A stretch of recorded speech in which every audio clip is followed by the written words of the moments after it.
Hello, this is your friendly neighborhood host, JT Wheatley, back again for another episode of the History of Comics podcast, this time with the life of Marie Severin, the mirthful First Lady of comic books.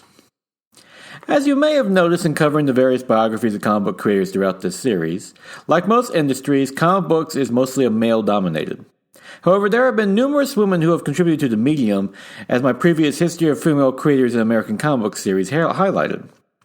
Among those mentions were Marie Severin, who quite frankly deserves an episode of her own, as she worked in comic books from the post-Golden Age to near modern day, making her mark on the companies from EC to Marvel to DC.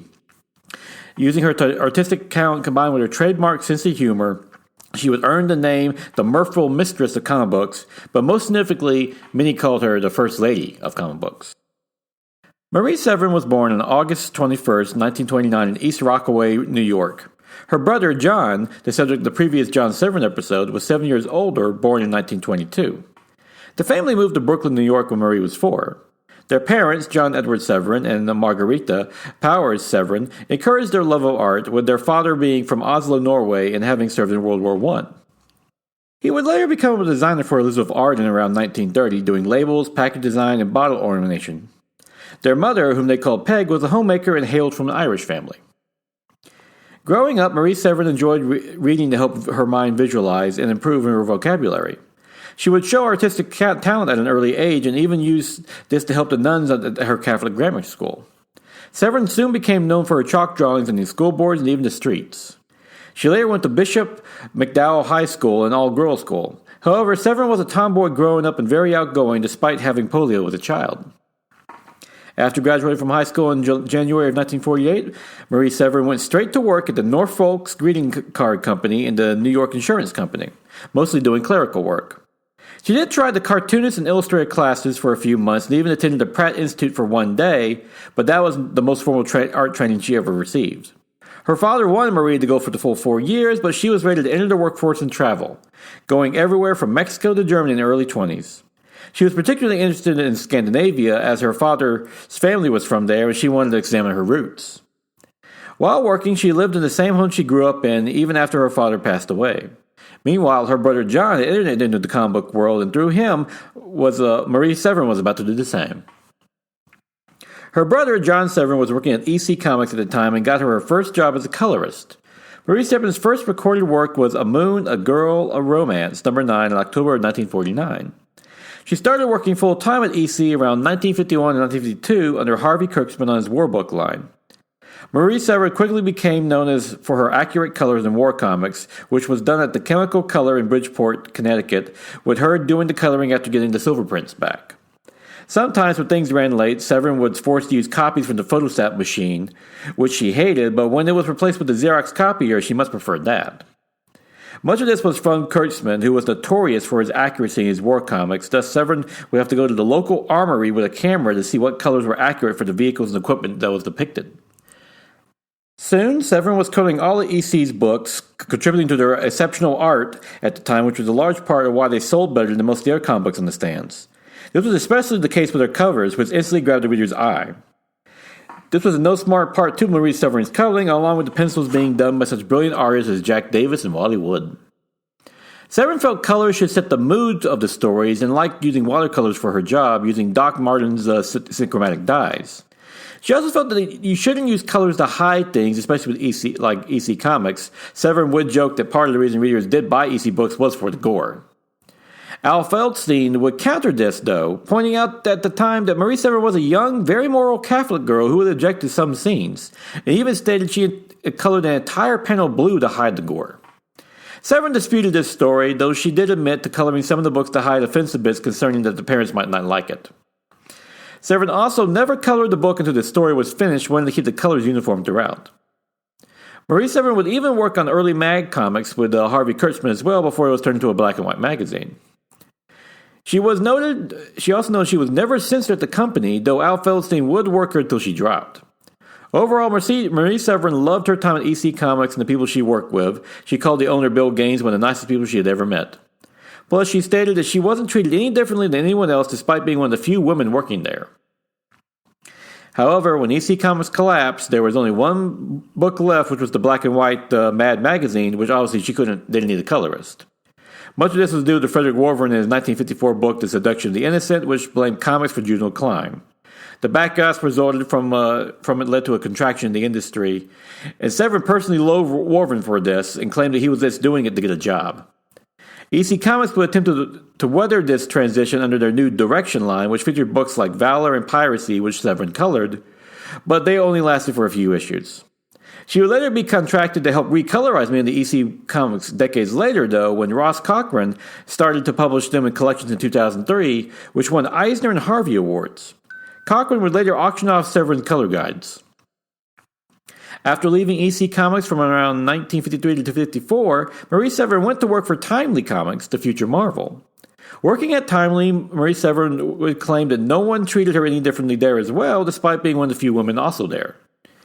At Timely, Severin earned a reputation as doing caricatures of her co-workers, and she soon moved into illustrations for Timely and Benouf in 1955, but she would be laid off in 1957 when the company nearly went under. To make ends meet after leaving Timely, Marie Severin went to work at the Federal Reserve and Film Facts Productions. At the Reserve, she designed The Story of Checks, a comic book designed to explain the new coding at the bottom of checks, i.e. the checking and routing number. The ABA routing number was designed to eliminate what was called the float, where money would exist on the East Coast even though a check was written from that bank account on the West Coast before it was paid out. This ensured that the check was processed in a timely manner, but many customers were a little skeptical of this new system. To rectify this, the Federal Reserve produced this educational comic that will have the largest print order for a comic in history, going to all 11 federal banks and local ones as well, and by 1975 it would be in its sixth printing, with the last appearing in 2008. It was Marie Severin's work at the Federal Reserve that brought her to Film Facts Productions, which had been contracted to produce a film strip. Recognized Marie Severin's talent, they immediately hired her away, where she did educational strips for Film Facts Productions with accurate mythology, but she had to tone it down as it went out to schools. Anyone who's ever studied Greek mythology knows exactly why. While this work was productive, Severin was about to make a return to comic books, and as her old employer, Timely, was now revived as Marvel Comics and was changing the industry. In 1965, Marie Severin returned to Marvel to work in productions, eventually becoming the head colorist, a position she would hold in 1972. She would joke that the title meant nothing, not even a larger salary. However, a fateful assignment would finally move Severin from coloring to illustration when Esquire was requested art for an article on the college and drug culture. Saul Brodsky, Marvel's head of production, gave the job to Marie Severin as the rest of the regular artists were on deadlines. In the article, Marie Severin did illustrations like Super Students, Super Professors, and Draft Report. Her work for Esquire was so impressive that Marvel's owner, Martin Goodman, went to Stan Lee, Marvel's editor-in-chief at the time, and asked, "Why is she in production? She can draw." And she quickly got her a job as a penciler. Despite her talent, Stan Lee was actually surprised she could draw, believing she was just a colorist. However, he soon learned that Marie Severin could pretty much do it all: color, pencil, ink, and in all genres, from comedy to superheroes. Lee assigned Severin to take over Strange Tales, which starred Doctor Strange, from Bill Everett, who himself was filling in when Steve Ditko left Marvel Comics. Her first issue was issue number 153, and she would last issue number 160, co-creating the Living Tribunal in issue number 157 on June of 1967 with Stan Lee. She would later be credited as co-plotter on the series with Stan Lee and Roy Thomas, and greatly enjoyed drawing the weird world of Doctor Strange. Soon enough, Marie Severin was picking up more drawing assignments, mainly due to her ability to work fast, reportedly even faster than John Romita Sr. at the time. Pretty soon, she would hand over being head colorist to George Roussos, as she was penciling so much, along with inking and lettering. Severin noted one thing about working as an artist with Stan Lee was writing, is that you had to leave room for his dialogue. She rarely argued with him, though, since he was editor-in-chief at Marvel, along with she would say that he was actually right most of the time. Severin would note that Lee was a joy to work with and learned a lot under him. Marie Severin was also well known for playing jokes in the office, such as attaching a toy revolver to the men's room key so they wouldn't lose it. This was also due to the fact that she was one of the only two women in the Marvel office at the time, so the bathroom privacy was vital. Severin also loved making fun of her fellow co-workers, notably Herb Trimpe and Joe Kane. For Trimpe, she drew a sketch of all the women in the Marvel offices that had a crush on him, something Trimpe said he was oblivious to. Kane was more of a target for his constant proclamations in the comic industry was about to collapse in a few years. He keeps getting that one wrong. One person Severin didn't make fun of, though, was Jack Kirby, who she greatly admired and even sided with him with his future disputes with Marvel. When Jack Kirby was departed, she marked it by pinning one of his trademark cigar stubs. Kirby was known for smoking while drawing, and drawing a sketch of smoke coming out of it on the wall. Stan Lee would notice these sketches and realize her talent for humor, putting her in such books as Not Brand Ek. From 1968 to 1972, Severin did cover designs for Marvel such as The Incredible Hulk, Not Brand Ek, and Doctor Strange. One notable cover was The Amazing Spider-Man number 82. She would also later work on Crazy, but it was turned down for the Muppets comic strip by Jim Henson, ironic since she would eventually do the Muppet Babies comic book years later. She also became known for fixing and improving other artists' work, such as telling John Romita Sr. to put cracks in the sidewalks and trash in the street in Daredevil number 12 and 13 so it looked more realistic. She also helped fix Jim Starnenko's cover on Incredible Hulk Annual number 1. Marie Severin's next regular penciling assignment at Marvel was drawing The Incredible Hulk and Tales to Astonish number 92, which he shared with the Submariner, taking over from artist Joel Kane. She continued to issue number 101, which converted to The Incredible Hulk with issue number 102. Severin's art was noted for showing the physical transformation and agony when Bruce Banner transformed into the Hulk. She would later do breakdowns for Herb Trimpe, who originally inked her pencils with issue number 106 and the covers through 108 before handing it over fully to Trimpe, who would go on to have a legendary run on The Incredible Hulk. This was part of Stan Lee's standard modus operandi when he would transition from one penciler to another on a book, and he would have the next penciler ink the previous penciler's works for a smooth changeover. She did return for issue number 190 to ink over Trimpe's own pencils. Severin also was used by Marvel to provide art for numerous promotions and ads due to her speed. Among them were the numerous house ads as Spider-Man, the Dallas Cowboys, and the Hostess ads. It was Severin's art on the sleeve of the Voices of Marvel LP that was put out with the Merry Marvel Marching Society. She also provided work on Marvel Mania and Foon, providing art and caricatures. Marie Severin also helped Marvel book with appeal to young readers such as The Crystar, The Crystal Warrior, where David Altley Kraft and Alan Kuperberg. Stan Lee would nickname Marie Severin Mirthful, as he did with numerous other artists for her sense of humor, and thus was a natural choice when Marvel launched Brand Ek on August of 1967. The title was a reference to Stan Lee calling competitors to Marvel's Not Brand mostly to DC Comics. The comic came about when Maury Thomas and Gary Friedrich pitched the idea of a humor magazine like Mag that poked fun at the competition. Stan Lee liked the idea, but instead he wanted the magazine to poke fun at Marvel itself. Originally, the comic was launched as Brand but because Stan Lee had made the phrase Not Brand so popular, most readers just called it that instead. The comic got off to a great start, and it would often have the same artists who worked on Fantastic Four and Captain America, like Jack Kirby, doing the parodies of their own work to great effect. For her part, Marie Severin wrote Superhero Daydreams, along with doing most of the covers starting with issue number 2. However, Not Brand was canceled after just 13 issues. Overall, Marie Severin was considered the funniest woman at Marvel and would later do Spoof and ARG for the company. Spoof parodied movies and TV shows like Dark Shadows, but only lasted for 5 issues. ARG was a general humor book that also lasted for just 5 issues. In 1968, Severin drew The Submariner number 9 through number 12 and started doing the covers issue number 13. This would last to issue number 23. Marie Severin next worked on The Cat with Linda Fett as part of a launch by Marvel to attract more female readers, including titles like Sheena the She-Devil and The Night Nurse, but it only lasted for 4 issues, even though the 5th issue was produced. The character was Greer Grant Nelson, the widow of a slain police officer who volunteers for an experiment that gives her superhuman abilities. The idea was originally proposed by Stan Lee, while Marie Severin contributed her own ideas to the cat's look, adding such things to her costume as a sash. She would also color the first 2 issues of the series as well, after which she left with Patty Greer and Bill Everett taking over the art chores. The series would only last to issue number 4, and the character has since morphed into the tiger that we know today. Marie Severin would next get to work with her brother John on Cole the Conqueror, a spin-off to Conan the Barbarian in 1971, with Marie Severin doing 90% of the design.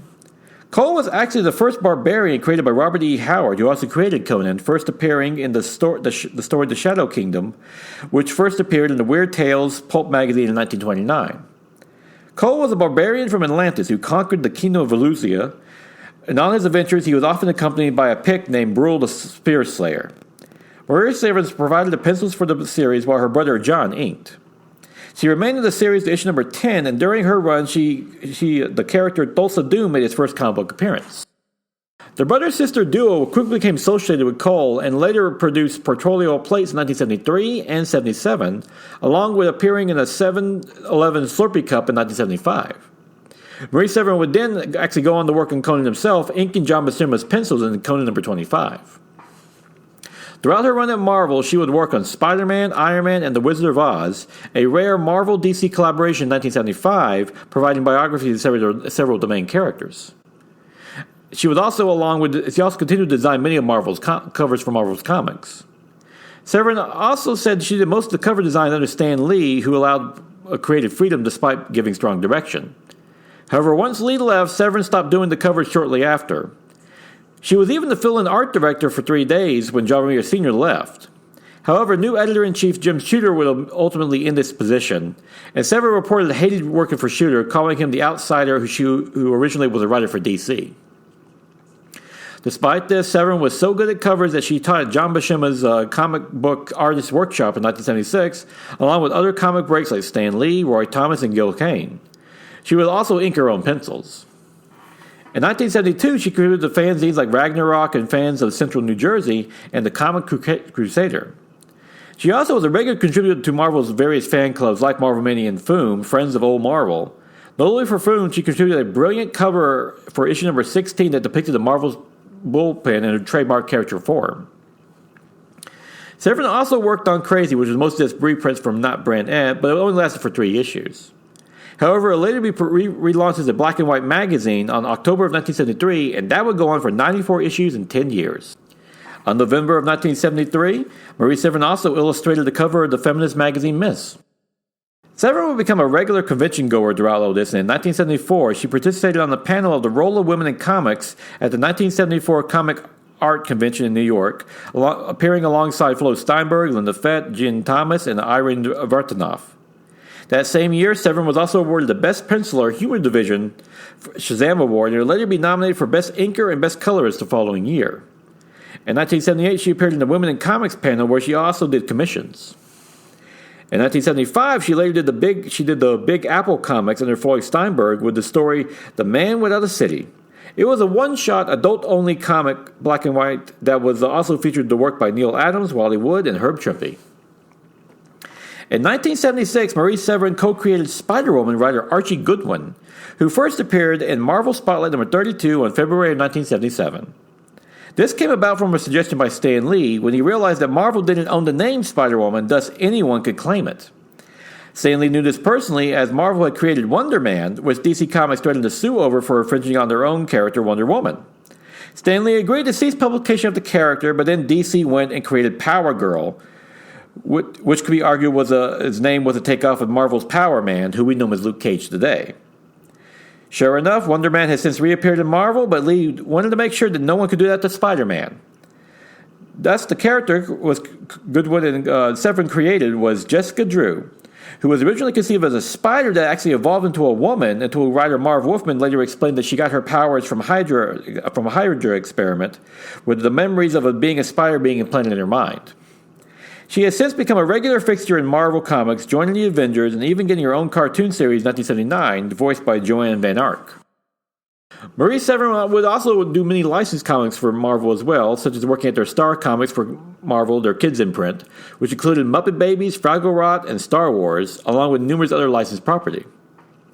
In 1977, she did Pizzazz, which was Marvel's answer to Scholastic Press's Dynamite, focusing on pop culture, television, and movies.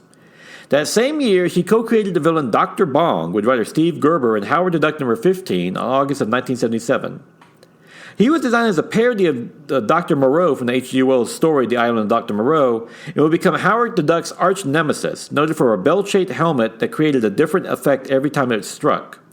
Severin also used characters for her comics and sketch cards for the Marvel Silver Age in 1998 and Marvel Legends in 2001. She also provided art for Marvel's line of Spider-Man and Incredible Hulk toilet paper. In 1988, Marvel launched What The?, another self-parodying comic in the same vein as Not Brand E, which lasted for 26 issues, with Marie Severin doing 6. That same year, she would win the Inkpot Award at the San Diego Comic-Con. Marie Severin also helped design the look for the X-Men for their cartoon in the 1990s and helped color Marvel's UK Captain Britain series. She would briefly return to Doctor Strange as well with Doctor Strange Sorcerer Supreme in 1995. In 1996, Marie Severin went to DC, despite once the writing Jim Snooder for once working there, coloring Superman Adventures, which was based on the Superman the Animated Series, for 66 issues over the next 6 years. While there, she also worked on DC's Factoid imprint, which did the Big Book of, a series of illustrated books for older readers covering true stories around a central theme. For example, the Big Book of Bad covered topics like McCarthyism to Mike Tyson, in which Marie Severin contributed the story Practice, Practice, Practice. She also illustrated the Big Book of Losers, the Big Book of Scandal, and the Big Book of the Weird Wild West. With such a long and distinguished career, it was not surprising when, in 2001, Marie Severin was inducted to the Will Eisner Hall of Fame alongside Del Mesnick, the creator of the Brenda Starr comic strip. They would be the first two women to do so. However, unlike other Hall of Famers in their respective careers, Severin wasn't done working. In 2002, DC published 9/11, the world's finest comic book writers and artists tell stories to remember, a 228-page book meant to raise money for heroes and victims of the 9/11 terrorist attack in 2001, which also included creators like Neil Adams, Will Eisner, and Sergio Aragonés. In it, Severin illustrated The Sleeping Giant, a 4-page piece written by Stan Lee. That same year, Severin did Batman, Black and White #2 with writer Ty Templeton, with the story Batman, Swarming Scourge of the Underworld. According to DC editor Mark Chiariello, this came about when he heard that Severin was no longer exclusive with Marvel after 30 years, so he jumped at the chance to get her to DC. During this same period, Severin also did art for Claypole Comics, penciling and inking Soul Searchers and Company, number 43 in July of 2000, and Elvira, number 144 on April of 2005, working with Jim Mooney, Dave Cochran, and Richard Howell. In 2003, Severin contributed to Dignifying Science by Jim Octaviani and published a story by GT Labs, which told stories about famous female scientists. Marie Severin drew the story of Marie Curie, which served as both a prologue and epilogue to the book. In 2006, Marie Severin appeared at the Paradise Comics Toronto Comic Con on the Women in Comics Symposium. That same year, her art was exhibited at the Museum of Comic Art from July to November in display She Draws Comics Too. On October 11, 2007, Marie Severin suffered a stroke, though she would later recover. In 2017, Marie Severin was honored by the Comics Alliance as one of the 12 female cartoonists deserving of lifetime recognition, receiving the Comic-Con's International Icon Award. Sadly, Marie Severin would die on August 30th, 2018 in Massapequa, Long Island, New York. Though she never married and had no children, she left behind a legacy of art and humor that is unrivaled and constantly being rediscovered today. In 2019, Marie Severin was posthumously inducted into the Harvey Awards Hall of Fame alongside her brother John Severin and fellow MAD contributors Will Elder, Jack Davis, and Ben Oda. She also received the Inkwell Award's Stacey Aragon Special Recognition Award for lifetime work in inking. With a career going from EC to Marvel to DC, Marie Severin was a one-of-a-kind artist using her talent and humor in ways few could ever hope to achieve. While Stan Lee's nickname for her, the Mirthful Mistress of Comics, was appropriate, I find her other one far better. Marie Severin was truly the First Lady of comic books. I would like to thank the Chief Sorceress episode, Marie Severin, the Mirthful Mistress of Comics, by Dewey Castle and Aaron Sultan, which features numerous great interviews with not only Severin but her friends and co-workers. A must-read for any comic book fan.